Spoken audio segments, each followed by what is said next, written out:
Today we're going to be doing an oil change on a 22 Silverado with a 5.3. For this job, you're going to need 8 quarts of 020. I'm using a full synthetic Mobil 1 advanced fuel economy. We'll see if that actually does anything.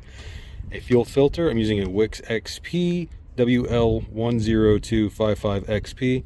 You're going to need something to catch the oil.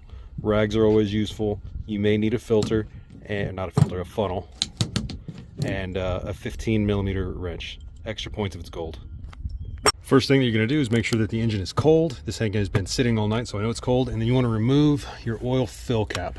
Reason for that is whenever you go to drain it, you want it to not create a vacuum and have a nice steady flow. So take that off first. Next, you're going to come underneath the truck and you're going to locate the oil pan, which is right here. Yep. And then on that, there is a drain plug. You can see it here. Let's see. Well, right there. And you're going to use your 15 millimeter to release that. So lefty loosey, righty tighty applies. Turn it to the left, take it out, and make sure that you've got your drain pan underneath because it's going to make a mess. This is why we needed a rag. You get messy.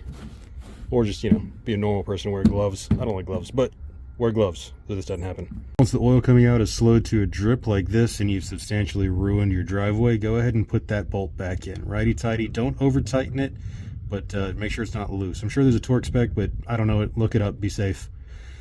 Tight's always worked for me. The next thing that you need to do is remove the oil filter. It's right here next to the drain bolt. And the same rules apply, lefty loosey, righty tighty. If it's not seized, you can just do it by hand. If you're pretty strong, yep, I can do it by hand. If it's seized on there or you've got another issue, you can use a filter wrench. They're pretty cheap if you don't already have one, or there's some other redneck trickery. You can use a belt and a wrench. There's ways to do it, but take that off. It's going to drain as well.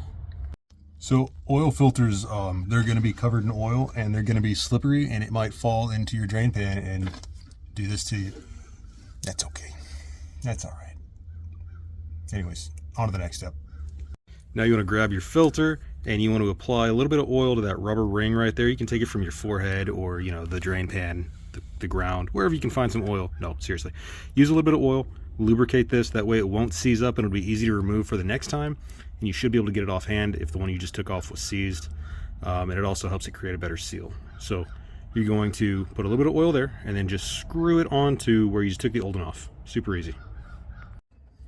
Also, when you install the filter, don't use a tool. Just go by hand and get it as tight as you can by hand. Assuming you have average hand strength, it'll be fine.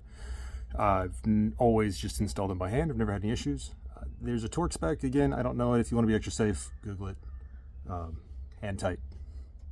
Hand tight works. The same place that we took that cap off earlier, that's exactly where you're going to pour your oil. No filter. What do I keep calling it a filter? No funnel needed.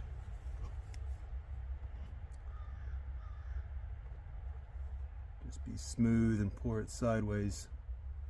Be okay. You can put in 8 of these total, 8 quarts. What this engine calls for. The last thing that you're going to need to do with the truck itself is reset the oil light. This is how you do that. So with the truck running, right, you've got these controls here, and you're going to need to hit the right button until you get to the information page, and then you're going to scroll down until it says oil right there. You're going to press in, boop, and the option for reset is right there. Hit that again. It says, are you sure? Press over yes, hit OK, and boop, we're back at 100. It's reset now. So some things to consider. Make sure that you have all the appropriate tools and material that you need. 15 millimeter wrench. Go ahead and have a filter wrench with you, a drain pan, all the oil and the filter. Something that I should have done because I made a huge mess but didn't because I don't know why. If you lay down cardboard, right, get a couple of cardboard boxes or a tarp, or if you have towels you don't care about, lay that on the ground. That way you're not going to leave stains on your concrete. Now I've got a little bit extra work. I've got to remove these stains. It's not that big a deal, but it's just an extra step that I didn't need to do. And also you need to get rid of the used oil. The way that I like to do that is I'll put it back in the little bottles that I just took the fresh oil out of, and I'll stick a funnel in there and pour the old oil into it. And I wind up using a lot of this for the oil of my chainsaws and just other stuff like that. However, if you take it to AutoZone, O'Reilly's, Advanced, Napa, whatever auto parts stores around you, they will usually take and recycle that oil. So that's a good ethical way to get rid of it.